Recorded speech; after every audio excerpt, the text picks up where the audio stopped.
Uncle books ले लो। नहीं चाहिए। अंकल अपनी बच्चे के लिए ले लीजिए। अरे पागल हो क्या?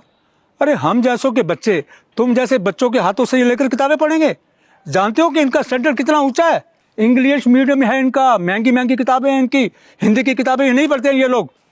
तुम देखो इसमें कितने अच्छे अच्छे चित्र है। अरे तुम्हारी हिम्मत कैसे हुई मेरी पोती को हाथ लगाने की और इसके कपड़ों को गंदा करने की? जानते हो कि इसके कपड़े कितने महंगे हैं? नहीं अंकल, मैं कपड़े खराब नहीं कर रही थी, मैं तो बस किताबें दिखा रही थी कि ये कितनी अच्छी किताब है, इसमें कितनी अच्छी अच्छी कविताएं हैं। अरे बड़ी बदतमीज हो तुम।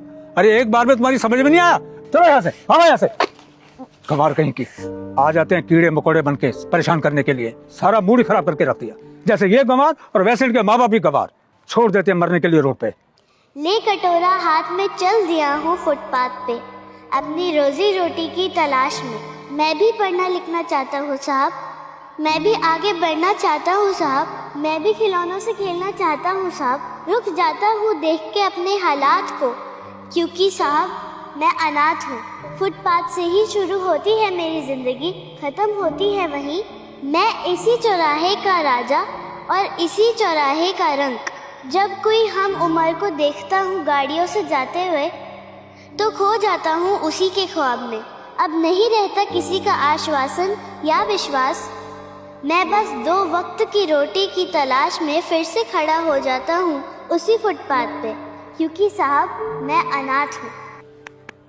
वाह दीदी, आप तो बहुत अच्छे से पढ़ लेती हो। इतने अच्छे से तो मैं भी नहीं पढ़ पाती।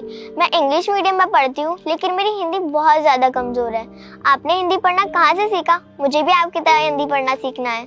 हाँ, हिंदी पढ़ना सबको आना चाहिए। इंग्लिश बोलना बहुत अच्छी बात है, लेकिन इंग्लिश बोलने के चक्कर में हमें हमारी मातृभाषा नहीं भूलनी चाहिए। कोई काम मुश्किल नहीं होता, अगर हम किसी काम को मन लगा के और मेहनत से करते तो हम कोई भी काम कर सकते हैं।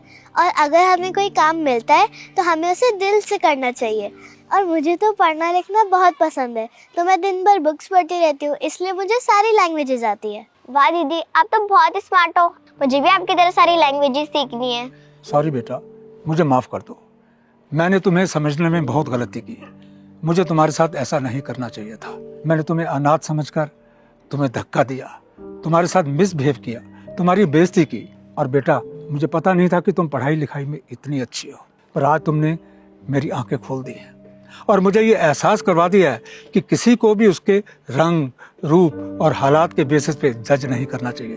बेटा, मैं तुमसे प्रॉमिस करता हूँ कि मैं आगे से कभी भी किसी के साथ ऐसा बिहेव नहीं करूँगा। दिस इज माई प्रॉमिस बेटा।